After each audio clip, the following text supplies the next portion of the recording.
Hello students.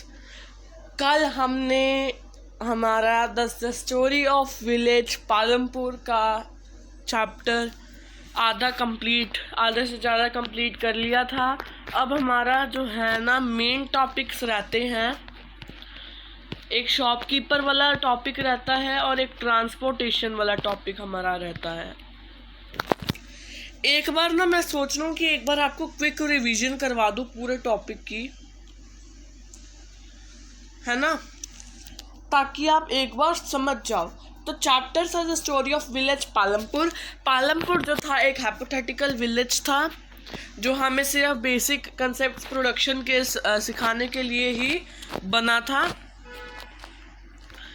Palampur well connected village था, अलग अलग मतलब कि यहाँ पे 450 फैमिलीज रहती थी, 80 अपर कास्ट थी, ठीक है। 1/3 जो थी पॉपुलेशन शेड्यूल कास्ट की थी। शेड्यूल कास्ट के हाउसेस जो थे वो मड से बने होते थे, एंड जो अपर कास्ट फैमिलीज थी उनके हाउसेस सीमेंट प्लास्टर से बने होते थे। इसको हम एक वेल डेवलप्ड विलेज बोल सकते हैं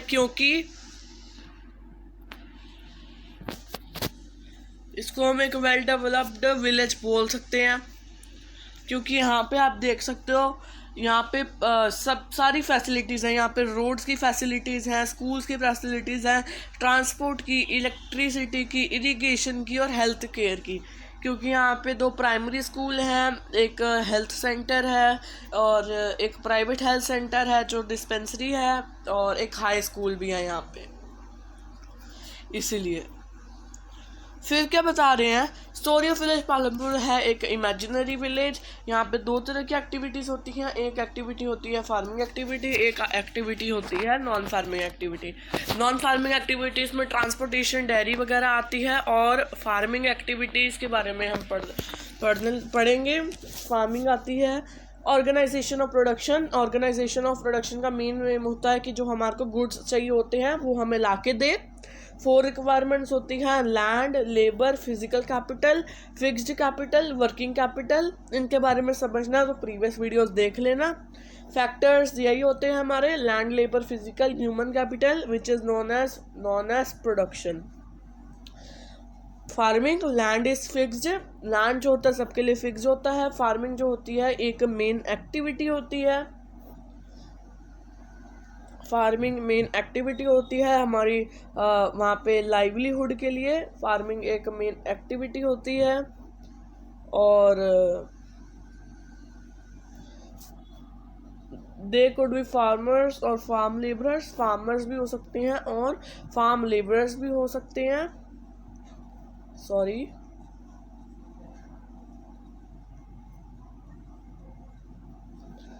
है ना, but remember that there is a basic constraint.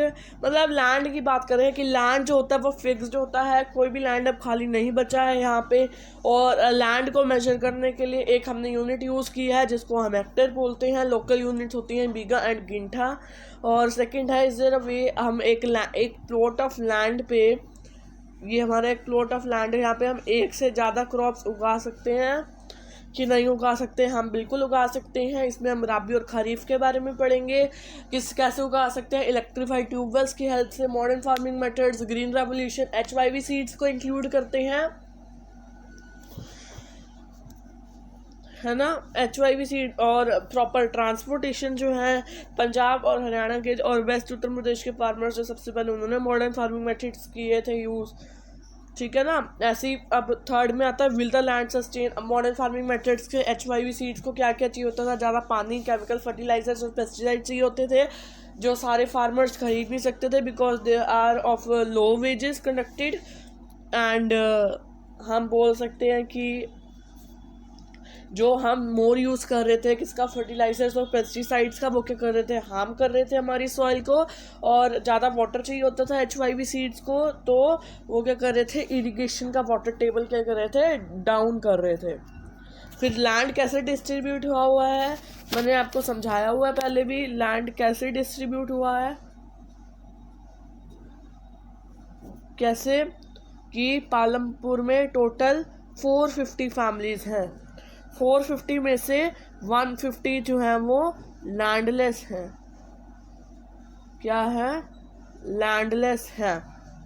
60 जो है, सॉरी स्टूडेंट्स, गलती से हो गया, प्रॉब्लम आ जाती है कभी कभार। हाँ, तो हम क्या पढ़ रहे थे, 450 फैमिलीज हैं, 150 क्या है, लैंडलेस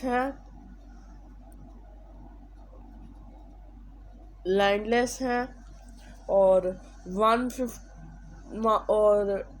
और 60 फैमिलीज क्या है, अपर कास्ट है।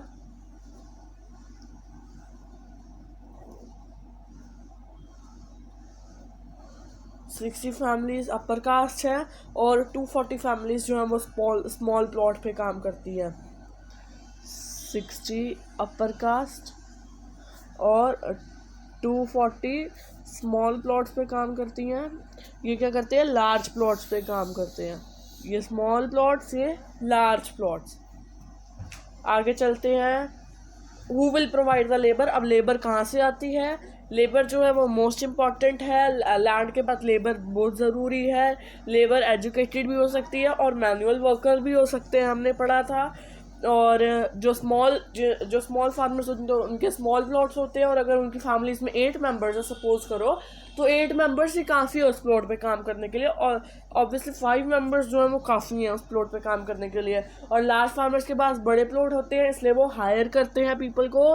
वो जो पीपल को हायर करते हैं वो लैंडलेस भी हो सकते हैं और स्मॉल प्लॉट्स लैंड पे काम करने वाले भी हो सकते हैं,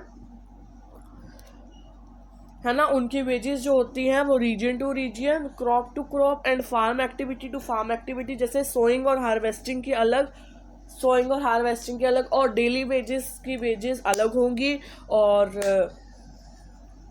जो गवर्नमेंट है उन्होंने ₹300 की क्या करी है, फिक्स कर दी है। पर दला को कितने मिलते थे, एक दला की स्टोरी थी, उसको ₹160 मिलते थे।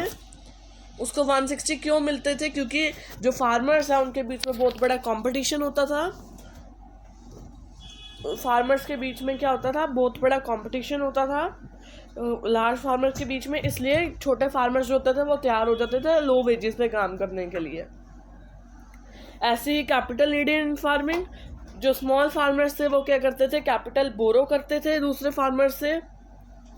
क्या करते थे, कैपिटल मतलब उनको जो चाहिए होता था वो दूसरे फार्मर से बोरो करते थे, मनी लेंडर से बोरो करते थे। और जब उनका बहुत सारा उन पे इंटरेस्ट आ जाता था, लोन हो जाता उनके ऊपर, तो वो डिस्ट्रेस में चले जाते थे। वेयर एज जो लार्ज फार्मर्स थे उनकी खुद की सेविंग्स होती थी, क्योंकि उनका बहुत सरप्लस ऑफ वीट था जो वो मार्केट में बेचते थे, इसलिए उनकी बहुत सेविंग्स होती थी। इसीलिए वो क्या करते थे, छोटे फार्मर्स को पैसे देते थे और अपने कैपिटल्स खरीदते थे। ऐसी है सेल ऑफ सरप्लस वीट, जो बचा हुआ वीट था वो बेच देते थे। स्मॉल फार्मर्स के पास इतना वीट नहीं बचता, लार्ज फार्मर के पास ज़्यादा बचता है, तो उसकी ज़्यादा अर्निंग्स होती हैं। वो स्मॉल फार्मर्स को लोन पे दे देता ताकि वो अपनी कैपिटल खरीद पाए, है ना, ताकि वो अपनी कैपिटल खरीद पाए। और वो खुद अपने लिए पैसे अपने बैंक अकाउंट में जमा करके रखते हैं ताकि वो ट्रैक्टर्स वगैरह खरीद सके। फिर नॉन फार्मिंग आती है। नॉन फार्मिंग क्या होती है, ओनली 25% होते हैं नॉन फार्मिंग पे डिपेंडेंट। डेयरी जो है एक नॉन फार्मिंग एक्टिविटीज़ है। Dairy is a common activity in Palampur. People let their buffaloes feed करते हैं, मिल्क से फीड करते हैं इन सबको। मिल्क जो है वो रायगंज में सोल्ड होता है। उन्होंने क्या करे, सेंटर्स बना दिए हैं रायगंज में ताकि वो उसको बेच सकें। स्मॉल स्केल मैन्युफैक्चरिंग होती है कि जैसे हमारी मैन्युफैक्चरिंग हमारे घर में ही होती है ना, mostly done on small scale. जैसे मुझे चॉकलेट्स बनाना आता है और मुझे उनको रैप भी करना आता है, तो मैं अपने घर पे एक प्रोडक्शन करूँगा, मतलब मैं अपने घर पे ही एक चॉकलेट बनाऊँगा, किससे, रॉ मटेरियल्स को खरीद के, और उनको मार्केट में सेल करूँगा। वैसे ही ये करते थे। एक यहाँ पे स्टोरी दी हुई है मिश्री लाल की। इसमें मिश्री इस स्टोरी में क्या था कि वो शुगर केन खरीदता था और उसके पास मशीन थी, तो शुगर केन की जैगरी बना के मार्केट में सेल आउट करता था। ठीक है, अब आता है हमारे ये 2 टॉपिक्स हमारे बच गए थे। मैं इसको अभी एक्सप्लेन कर देता हूँ, फिर हमारा चैप्टर खत्म हो जाएगा। मैं नेक्स्ट वीडियो में इसके MCQ क्वेश्चंस करवाऊंगा, और अगर आप चाहते हो कि मैं इसके एक्स्ट्रा क्वेश्चंस भी करवाऊँ तो मुझे प्लीज़ कमेंट कर देना। आपको एक भी कमेंट नहीं आता, मैं इतना हार्ड वर्क कर रहा हूँ समझाने के लिए, मेरा भी टाइम थोड़ा कंज्यूम होता है, तो प्लीज़ आपको समझ आ रहा है अगर, तो प्लीज़ आप मेरे को कमेंट में बताओ कि कोई प्रॉब्लम है वीडियो में। तो चलो ये पढ़ना स्टार्ट करते हैं। The shopkeeper of Palampur, people involve in trade, people जो होते हैं इन्वॉल्व इन, अब ट्रेड क्या होती है, एक्सचेंज ऑफ गुड्स, ये दो ये लो, पैसे दो, सामान लो। Are not many in Palampur, people, ज़्यादा पीपल जो ट्रेड में पालमपुर में नहीं है, क्योंकि सिर्फ 25% थे, हमने देखा था नॉन फार्मिंग में। तो the traders of Palampur are shopkeepers who buy various goods from wholesale से वेरियस गुड्स लेते हैं, सस्ते में लेते हैं और महंगे में बेच देते हैं, मतलब मार्केट में बेच देते हैं उसको। You will see small general stores in village setting wide range of items, बहुत सारे हमने अब जनरल स्टोर देखे हैं, उनके पास बहुत हमारा जो यूजफुल रोज की कंजम्पशन के सामान होता है वो होता है। A few of families whose houses are close to the bus stand have used a part to space to open small shops. They sell eatables. अब क्या है नॉन फार्मिंग एक्टिविटीज में क्या है, आपने देखा होगा कि अब लोग छोटे छोटे अपने ढाबे खोल लेते हैं, कुटिया टाइप से खोल लेते हैं, है ना, कुछ बोलते हैं उसको हिंदी में, झोपड़ी टाइप से खोल लेते हैं। वहाँ पे वो क्या करते हैं, बस स्टैंड पे उनको पता है कि बहुत सारे लोगों ने बस में जाना है, ट्रैवल करना है, तो वो क्या खोल लेते हैं, अपना बिजनेस वहाँ पे खोल लेते हैं एंड वो क्या करते हैं, ईटेबल्स बेचते हैं। फिर लास्ट रह गया transport a fasting developing sector. There are variety of vehicles on the connecting Palampur to Raiganj, बहुत सारे व्हीकल्स हैं। देखो व्हीकल्स से ही हम रोड्स पर चलाएंगे तभी तो हम कनेक्ट कर सकते हैं ना पालमपुर को दूसरी कंट्री से। रिक्शा वाला, टांगो वाला, jeep, tractors, truck drivers, people driving the traditional bullock cart and bogie are people in transport services. ये सारी क्या है, एक ट्रांसपोर्ट सर्विसेज है पीपल के लिए। They ferry people and goods from one place to another and in return get paid for it. The number of people involve in transport has grown over the last several years. Transport का system अब पहले से ज़्यादा बढ़ चुका है। Kishora is a farm labourer like other such labourers. Kishora found it difficult to meet his family needs from wages that he received. बड़ा मुश्किल था उसको फैमिली से मिलना अपनी। A few years back Kishora took a loan from the bank. This was under a government programme which is giving cheap loans to poor landless house.